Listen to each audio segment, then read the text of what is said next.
Shalom teman-teman sekalian, salam berkat dan salam sejahtera saya ucapkan. Selamat bertemu di dalam siri Memimpin Seperti Yesus, Leading Like Jesus. Semoga saudara-saudari semua sehat dan ceria di dalam Tuhan. Dan kita akan sama-sama mempelajari 7 dasar yang penting yang boleh kita pelajari daripada Yesus. Kita telah mempelajari dasar seperti yang pertamanya, identiti sebagai seorang pemimpin. Yang keduanya, panggilan sebagai seorang pemimpin. Dan yang ketiganya, mengendalikan krisis sebagai seorang pemimpin. Saudara-saudari, dasar-dasar ini adalah sangat penting di dalam kehidupan kita. Jikalau kita mempraktikkan dasar prinsip ini, saya percaya kita akan berjaya sesuai dengan rancangan Tuhan di dalam hidup kita. Apakah kita mahu berjaya di dalam Tuhan, teman-teman sekalian? Tentu jawapannya ya, bukan? Hari ini kita akan sama-sama masuk ke dalam bahagian keempat, iaitu memilih pasukan. Nah, saudara-saudari, apabila kita memimpin, pressure ataupun tekanan dan tanggungjawab menjadi sesuatu yang normal. Salah satu keistimewaan sebagai seorang pemimpin ialah kita mempunyai peluang untuk memilih sesiapa sahaja yang boleh berada di dalam tim kita. Sama ada tim untuk pelayanan di gereja, ataupun tim untuk bisnes, ataupun tim untuk pekerjaan kampung kita, ataupun tim untuk NGO dan sebagainya. Apa yang perlu ialah kita berdoa kepada Tuhan, team member yang sesuai untuk tujuan yang telah Tuhan sediakan untuk kita. Kita harus partner dengan Tuhan di dalam membuat keputusan ini. Amin, saudara-saudari. Kita memerlukan hikmat Tuhan. Izinkan saya katakan, di dalam kita memilih volunteer di dalam tim kita, kita harus berhati-hati jikalau skill seseorang itu lebih daripada karakternya. Maksud saya ialah karakter adalah lebih penting daripada skill. Karakter seperti kesetiaan, ketersediaan dan kesediaan untuk diajar. Faithfulness, availability and teachability. Di dalam Lukas 6:12 sampai 16. Pada masa itu Yesus naik ke bukit untuk berdoa. Semalam-malaman dia berdoa kepada Allah. Setelah hari siang, Yesus memanggil murid-muridnya dan daripada mereka itu, dia memilih 12 orang yang digelarnya Rasul. Simon yang dinamanya Petrus dan Andreas saudaranya, Yakobus dan Yohanes, Filipus dan Bartolomeus, Matius dan Thomas, Yakobus anak Alfius, Simon yang disebut orang Patriot, Yudas anak Yakobus dan Yudas Iskariot yang menjadi pengkhianat. Wow, saudara-saudari, Yesus berdoa semalaman, dan doalah adalah langkah yang paling penting di dalam kita bertanya kepada Tuhan, siapakah yang harus kita pilih untuk tim yang baru kita.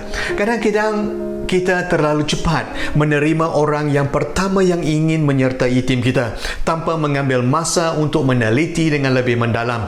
Jangan kita memberikan keadaan terdesak kita menentukan pembinaan pasukan kita. Persoalannya, saudara-saudari, di dalam kita berdoa dan memilih, apakah kriteria pilihan ataupun selection kriteria yang harus kita lakukan untuk membina tim yang kuat?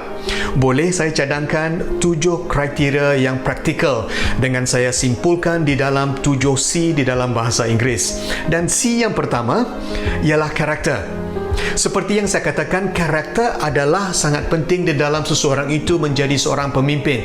Apakah dia menunjukkan servant leadership quality ataupun quality kepimpinan kehambaan?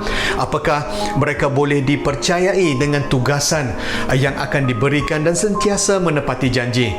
Dan C yang kedua ialah competence. Competence adalah tentang kemampuan dan kecekapan seseorang itu. Ia adalah berkenaan dengan skill yang dia ada dan untuk melakukan tugasan yang disediakan. Jikalau seseorang tersebut mempunyai karakter yang sedia untuk diajar dan mempunyai skill, dia mampu akan menjadi seorang yang lebih akan berjaya untuk masa hadapan. Amin, saudara-saudari. Dan C yang ketiga ialah chemistry. Chemistry di sini adalah berkenaan dengan keserasian seseorang itu dengan kita dan dengan team member kita. Keserasian seseorang dengan team leader dan team member yang lain adalah lebih penting di dalam kita membina pasukan yang high performance. Apakah seseorang tersebut senang disukai ramai, ataupun apakah seseorang tersebut akan mengakibatkan suasana tim yang baik dan sebagainya. Dan yang kelima ialah core values. adalah penting juga untuk kita mengetahui core values seseorang tersebut. Nilai teras seseorang itu adalah penting supaya keserasian team member akan menjadi lebih mudah. Amin, saudara-saudari. Dan yang kelima, C yang kelima ialah courage. Adalah berkenaan dengan keberanian seseorang tersebut. Apakah dia sanggup untuk mengambil risiko? Apakah dia pernah menunjukkan iman kepada Tuhan di dalam dia menempuh cabaran baru dan sebagainya. Dan yang keenam ialah capacity. Capacity di sini adalah berkenaan dengan capacity emosi ataupun emotional capacity.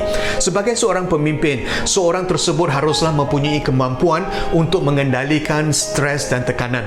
Dan yang terakhir, C yang terakhir ialah calling. Calling adalah berkenaan dengan panggilan Tuhan. Apakah kita jelas dengan panggilan Tuhan di dalam hidup kita? Dan jikalau seseorang itu belum lagi percaya kepada Tuhan, soalannya adalah apakah komitmen mereka untuk tugasan yang baru yang akan diberikan? Apakah kurnia mereka selaras dengan panggilan Tuhan dan selaras dengan komitmen mereka? Saudara-saudari, di dalam kepimpinan, salah satu kegembiraan yang amat sekali ataupun kesakitan juga yang amat sekali adalah mengenai pengalaman membangun pasukan. Skill kepimpinan pasukan boleh sedikit sebanyak menjayakan sesuatu projek, tetapi untuk kita menjadikan tim kita high performance, kita haruslah mempunyai hubungan yang transparent, tulus dengan satu sama lain. Tim yang high performance, tim yang berprestasi tinggi adalah tim yang kedua-duanya sekali, saudara-saudari, task oriented and relational oriented, iaitu berorientasikan tugas, iaitu tim yang berorientasikan perhubungan. Kedua-duanya sekali, saudara-saudari. Maksud saya, di dalam kita membina tim, bukan saja kita fokus kepada tugas yang ada dan melakukan yang terbaik. Tim juga haruslah mempunyai perhubungan yang lebih dalam, ketulusan dan kepercayaan, transparansi and trust di antara satu sama lain. Barulah tim yang kita bina mempunyai capacity untuk melakukan yang terbaik untuk Tuhan, to make a difference in the world. Hari ini Tuhan mahu mengingatkan kita di dalam kita mempelajari bagaimana memimpin seperti Yesus. Bahagian keempat, membina tim yang high performance. Kita memerlukan pertolongan Tuhan. Kita memerlukan kebijaksanaan Tuhan. Kita memerlukan campur tangan Tuhan. Amin, saudara-saudari. Mari kita berdoa. Tuhan, kami telah renungkan hari ini tentang dasar kepimpinan Yesus yang keempat, iaitu membina pasukan. Hari ini kami minta pertolongan Tuhan untuk kami mempraktikkan prinsip yang telah kami pelajari.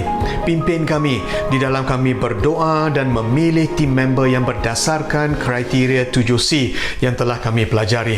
Terima kasih Tuhan, kerana Engkaulah Tuhan kami, kerana Engkau telah memberikan kami yang terbaik.